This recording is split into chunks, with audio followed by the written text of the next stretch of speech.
Hello and welcome to the It Can Happen to Anyone podcast. Hi. I'm really excited to um, have you here today, and I'm really excited to record this episode. So, without further ado, would you be happy to introduce yourself with your name, anything you want to start us off with, and your favorite animal? Sure. Hi. I'm Laura Hope Cordell.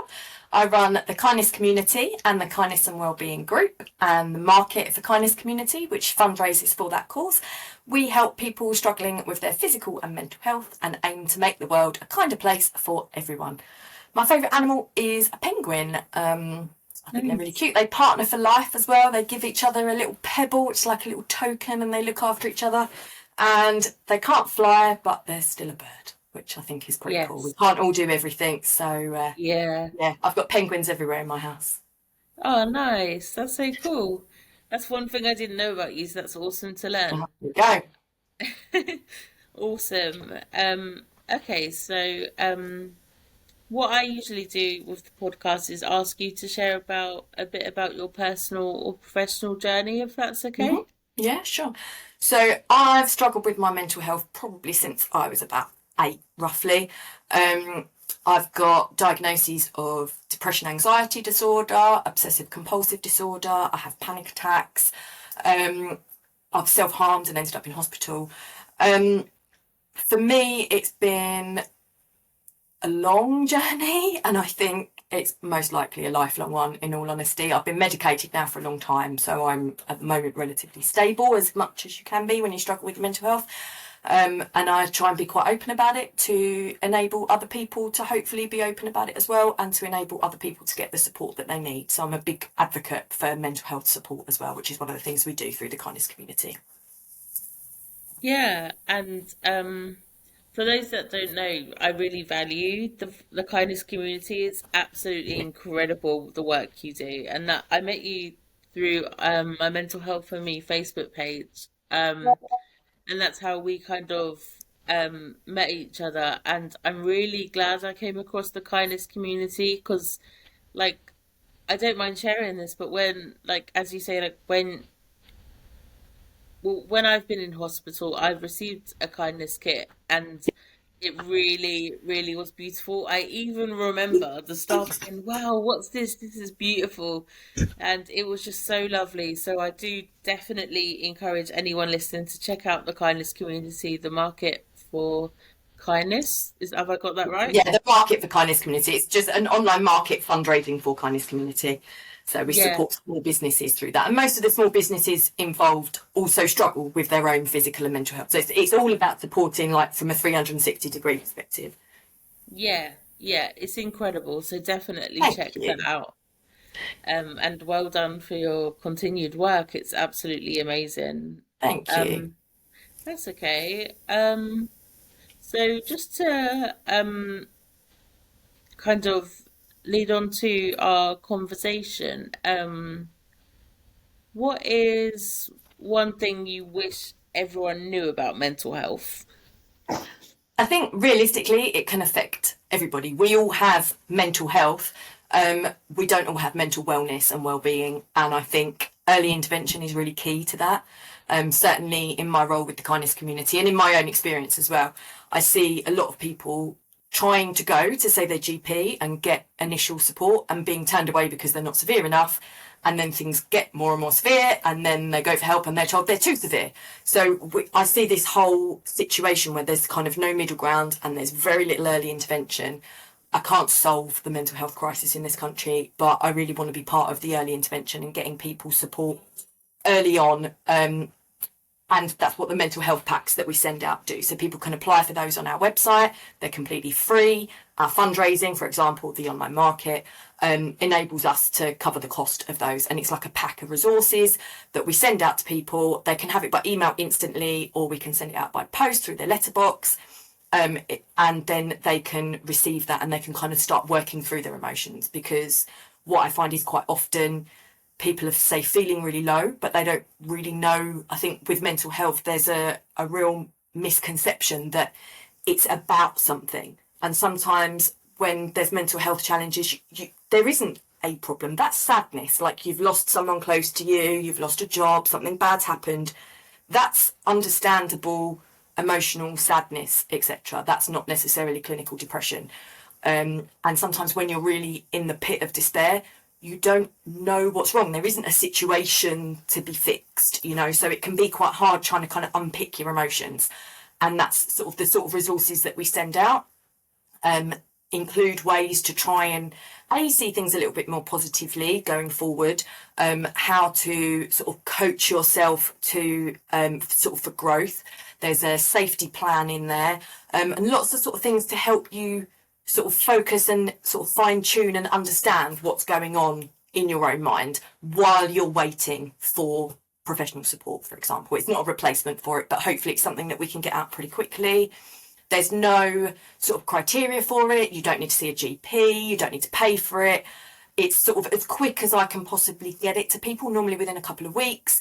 And like the electronic one is instant. It just goes straight to your email, and there's no like spam or marketing or any of that. It's just, we're just there to help people. So we try and help as quickly as we can with as little barrier to accessing that support as possible. Yeah, and it's just amazing because there's not much like that out there, or if anything other than Yeah, yours. And it's just so incredible to hear people that are just like you're just so passionate about kindness, and that's what this world needs more of. definitely. I So think especially at desperately the we need moment. more kindness out there. Yeah.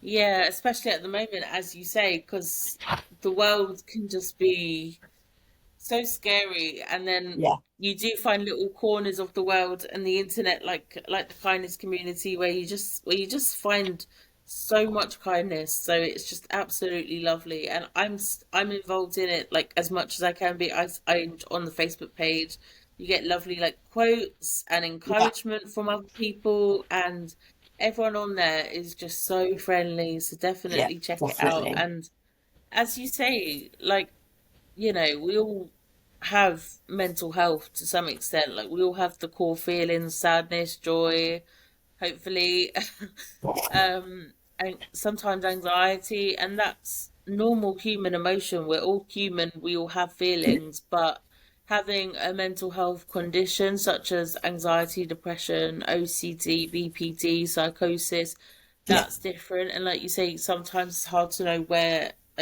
did this come from? Why am I feeling this way? yeah, And it's okay to talk about, which is what yeah. you do so well as well. You do, like, you've been on the radio, you've been on Yeah, I've been TV. on the radio and TV. We've been mentioned in Parliament this year. So some of the things that have gone quite well have been those. Mm. Been nominated for another award as well, all for the stuff that I do for helping people with their physical and mental health. Yeah.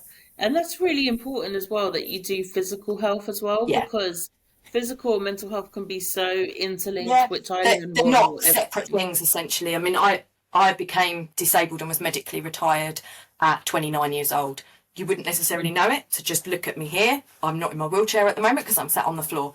And I've got multiple chronic conditions, multiple reasons that I'm disabled, along with my mental health, and they do cross over so much. And when you're young and it's an acquired disability, especially, that's a grieving process for the life not only that you've lost, but what you could have had. For me, like having a family and things like that, that's a big loss. My career, all of those things that were going to happen. That now can't happen, so there's definitely a massive crossover there. And I see that with lots of other people as well. If they didn't have poor mental health before, becoming physically disabled or chronically ill can definitely impact that. And many chronic illnesses are triggered by stress and like poor mental health and so on. So there's definitely a lot of crossover.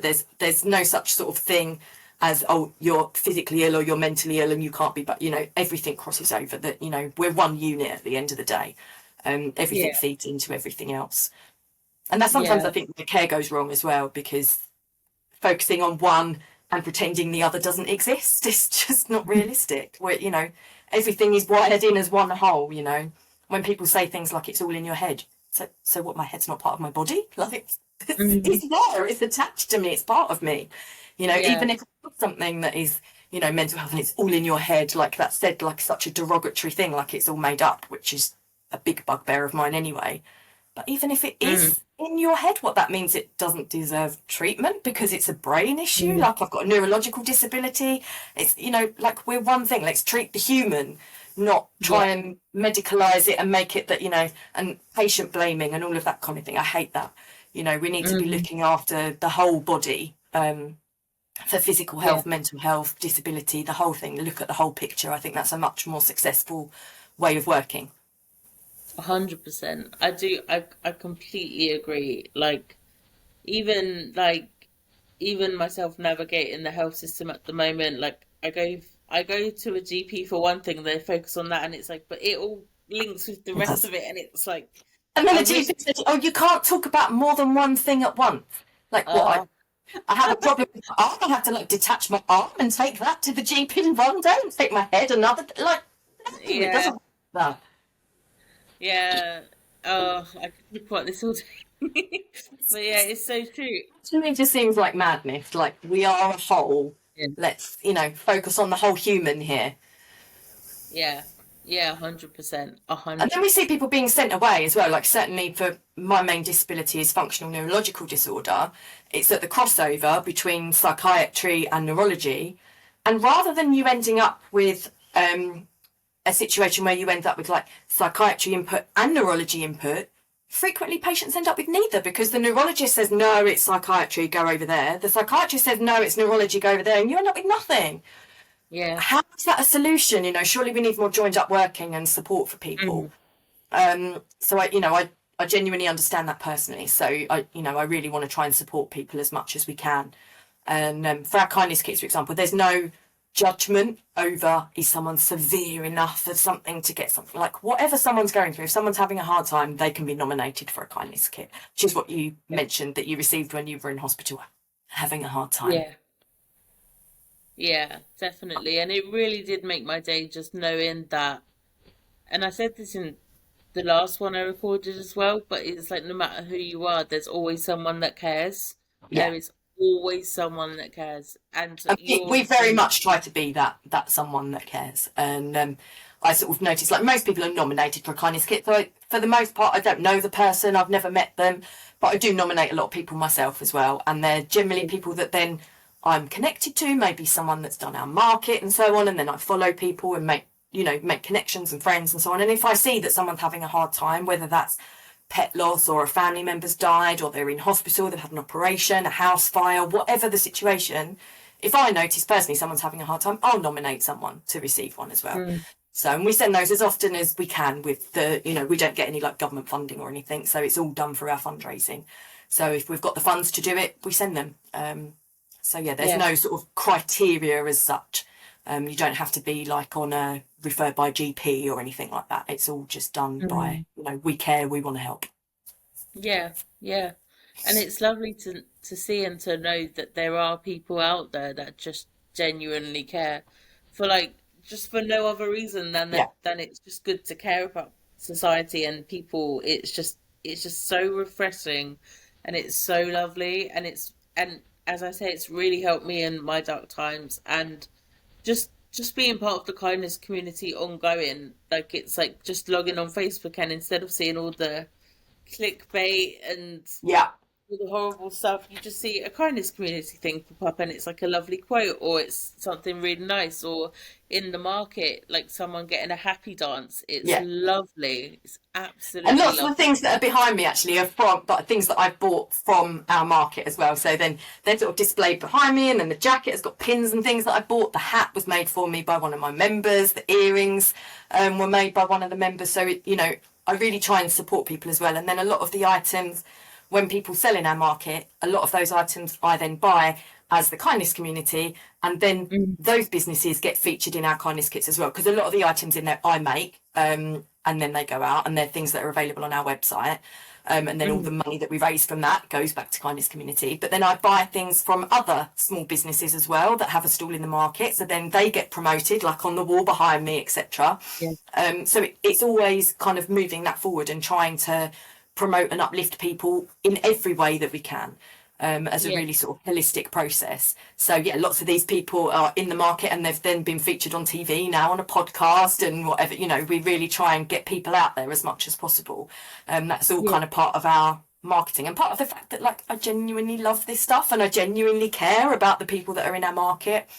And yeah, a lot Yeah. of them have their own physical and mental health issues, so they can't go and get a regular job. They're not able to go and do a market stall or whatever, So being able to do an online market from home and with people that understand things take time and patience and whatever. We're not Amazon, we're not talking next day delivery mass produced in China. We're talking things that are like lovingly created by talented people. And being able to recognise that and boost people's confidence who are stuck at home on their own. And when they get a happy dance, it's not like making millions in the bank. It's someone that's like genuinely that could be food on their table that week. It's people that need that money and deserve that money, and they're talented and they should be recognised. Mm. And that feels good as a buyer as well, to be supporting people who are in this situation rather than buying Jeff Bezos another yacht or something. Yeah. Yeah, literally. And another thing I like to tell people about this is that there's lots of duck items, which makes me very happy. I love it. I'm always sending you little duck memes. Now I know that you love ducks. Yes. I'm Yeah. Yeah, it's great. I love it. Thank you. Um, so just to ask another question, what do you think good mental health is to you? I guess coping. For me, Mm. like when you say about sort of good mental health, I guess some people sort of think like being happy all the time and really like I don't know how realistic that is. I'm all for positivity, but I think it's unrealistic to expect life to be up here. I think for me, aiming for that kind of middle line of, like, I'm okay. Life's kind of up and down, but I'm coping. I'm stable right now. That's good for me, rather than being in the depths of despair or being like completely manic and things are totally crazy. Being able to just, hold myself together and support people and carry on. That's a good place for me. Um, yeah. Yeah, that's really important as well, actually, because it's like it's good to know like there's other people out there as well that feel the same way because it's like I always say like I don't even necessarily desire to just be so happy that everything's great all the time. I just want to be okay. And when you live with a chronic illness, just being okay is like the best. Like Yeah. just Did coping make it is out of bed today. If I went to yeah, get coffee like I did this morning, that's a good day. yes, That's really good. And my yeah, priorities each week are then running my support group, which is a couple of hours, which I need a carer's support in order to do that. But running that support group for people in need, and then on a Thursday, my lovely mum comes and helps me to send out all the kindness kits and mental health packs. Those are my two sort of priorities for the week, mhm, which is a few hours of work. Anything beyond that, if I'm getting up and managing to get out and maybe see a friend for coffee or something, that's brilliant. Which yes, I'm sure a lot of people would really take that for granted, and that wouldn't even be a moment's consideration in their week. But I think once you're chronically ill and you're struggling, being able to do those little things, you have to find the joy in that, those glimmers of hope yes, and, things to look forward to. yes. It's amazing you mentioned glimmers because I was talking to someone else. The last podcast I recorded the other day was with someone called James Moore, and I was telling him about glimmers, and I love talking about glimmers. Can you describe what glimmers are to you? Yeah, so I think it is just those tiny moments of joy. It might be in something that seems really mundane. Like one thing for me is finding hearts in nature. So taking like little honey here for a walk and spotting a a rock or a flower or something, and it's like shaped like a heart, or a cloud that looks like a heart. That those little Mm. signs for me bring me joy and make me sort of see, okay, just breathe for a moment and recognize, there is hope there. There is something beautiful there. And Yeah. actually, one of the things that being chronically ill, even like physically being on a mobility scooter or in a wheelchair, you're that much lower. So, like previously, I'd have been like rushing through life, like head up here somewhere. And then now I'm that much lower. Like I'm at wildflower and butterfly height. And that might sound like such a small thing, but actually, when you can slow life down to the point that, you know, it's forced, don't get me wrong, but actually noticing those little things, for me, those are the glimmers, those little moments of positivity that I try and grasp, essentially, try and like really hold on to those tiny little positives and really like internalize them and store them, and they're sacred, you know. I'm Yes. reading Miranda Hart's book at the moment, and she mentions glimmers as well. And her book is fantastic. I'm only part way through it, but really, really good for anyone struggling with chronic illness. She's kind of charting her journey through it, and it's fascinating. And she's very much looking into that kind of mind body connection and all those little things that you need to sort of redress a little bit to get through when you're struggling. And one of the things is sort of looking for those moments of joy, and that is so important. And they can be tiny, and they are, chances are, in a well person, completely overlooked all the time. And I think it's those little tiny things are really important to focus on and to notice. And then the more we notice them, the more we notice them, because your Yeah. reticular activating system in your brain, the more you tune into it, the more it notices it, and the more you see these good things, you know, and the more you can then find joy, the more you focus on finding joy. You know, it becomes this cycle of then you're on the upward spiral rather than the downward spiral, the more we sort of notice and focus on the good things. So for me, that's really important. It's not about sort of toxic positivity and pretending everything's wonderful, because realistically it's not, but focusing on wherever those little glimmers of hope and joy are, and trying to pay more attention to those than the things that pull us down. Yeah, yeah, 100%. I love that. I love your explanation of glimmers, and I hope for the people listening that they start looking at like, okay, so where can I find joy next? Like, it's not that easy, and I'm not, again, not as toxic positivity or anything, Yeah, but like when you do look for joy and hope, you often find it, yeah, hopefully. And I hope for the people that are listening, even if you can't find any hope, reach out to the kindness community because you will find it there. absolutely. Yeah. Thank you. That's really sweet. Thank you. That means a lot. No, it's true. It's true. Um, so, um, okay, so what's an issue close to your heart that you think needs more attention? So for me, I guess kindness, and the idea that you never know what someone else is going through. So being kind always, and trying to focus, like the world can seem like a really tough place a lot of the time.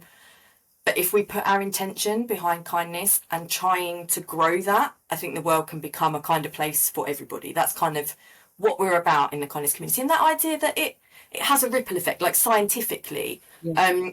I watch a lot of videos by Dr. David Hamilton. I've been to talks and things of his. He talks a lot about kindness and how, you know, that one thing that you do, even something as small as like holding the door open for someone, then that person has a better day. Then they go on to be kinder to the next person, who then has a better day, who goes on to be kinder to the next person. And we create these ripples of kindness. And this is a real scientific thing, you know.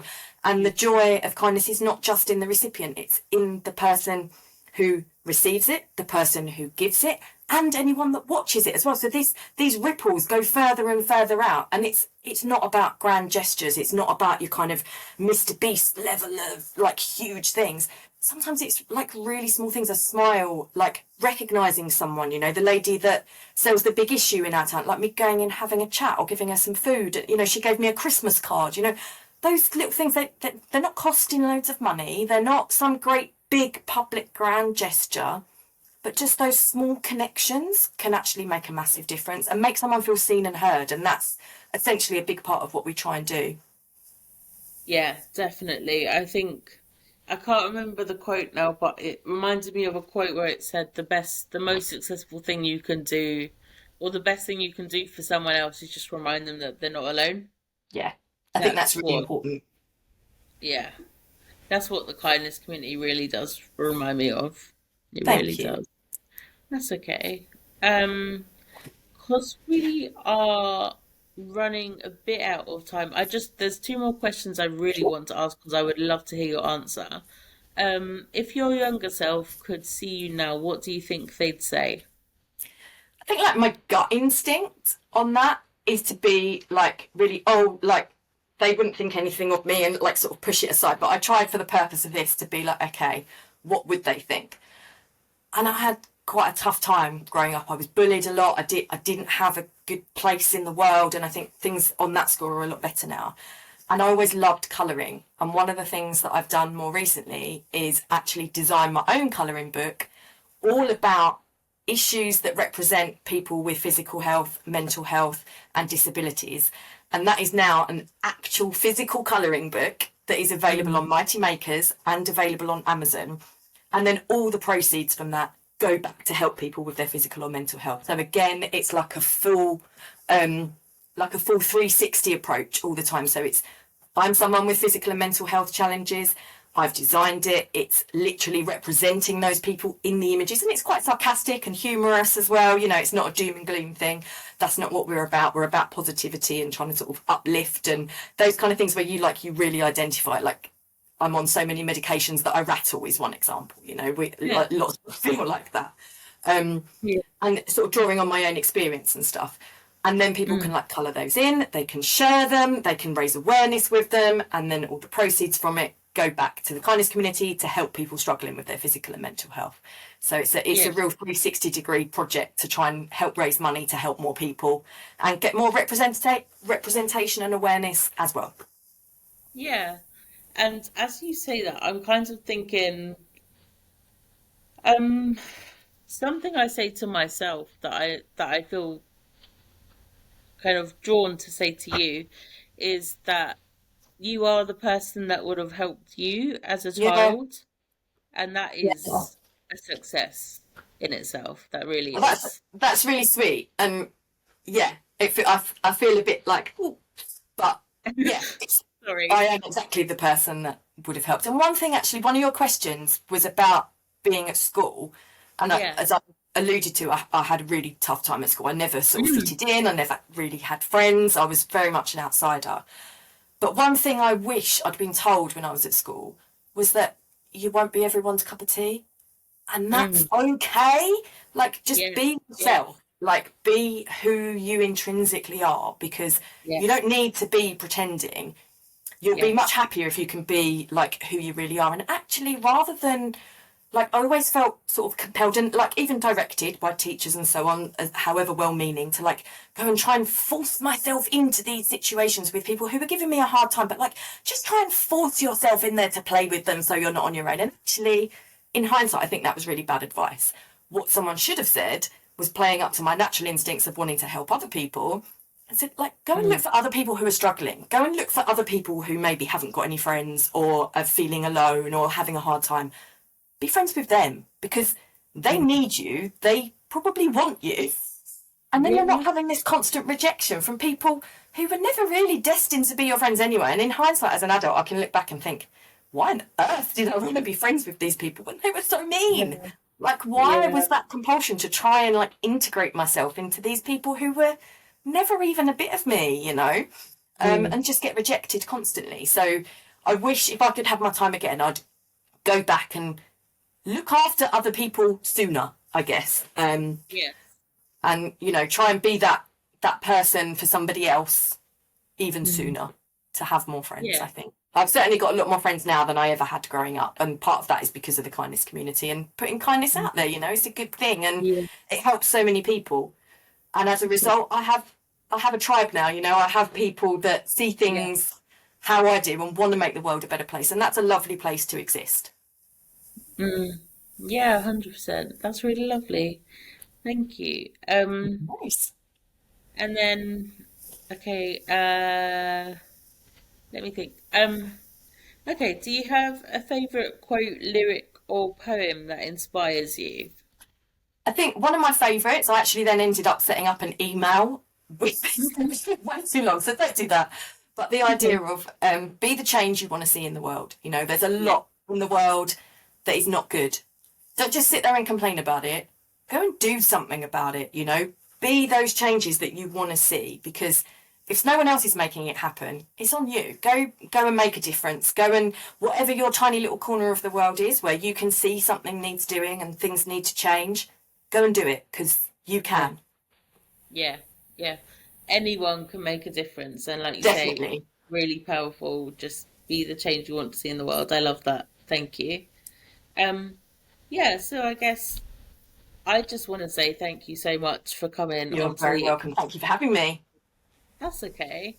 And what I'm taking away from the conversation is, glimmers again. I love glimmers.